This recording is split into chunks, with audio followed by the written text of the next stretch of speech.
Hi friends, TNPSC group 4 எக்ஸாமுக்கான இன்றைக்கான ஒரு கேள்வி நம்ம பார்ப்போம். ஈகா என்பதன் இலக்கண குறிப்பு தேர்க. ஆப்ஷன் என்னென்ன இருக்குது? வியங்கோள் வினைமுற்று, தொழிற்பெயர், நீட்டல் விகாரம், குறிப்பு வினைமுற்று. கீழே இருந்து போகலாம். எது ஆன்சர் இல்லைன்னு கண்டுபிடிப்போம். குறிப்பு வினைமுற்று அப்படின்னு எடுத்துக்கிட்டிங்கன்னா, குறிப்பால் ஒரு வினையை உணர்த்தி முடியும் வினைமுற்று தான் குறிப்பு வினைமுற்று. அப்போ அது இல்லை, ஈகன்றது அப்படி முடியலை.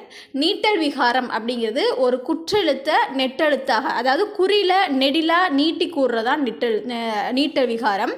இதில் இக அப்படின்றதுக்கு பொருளே இல்லை, அதனால் இதுவும் வராது. அடுத்து தொழிற்பெயர் என்ன விகுதி பெற்று முடியும்? ஏற்கனவே பார்த்துருக்கோம், அல் விகுதி பெற்று முடியும்.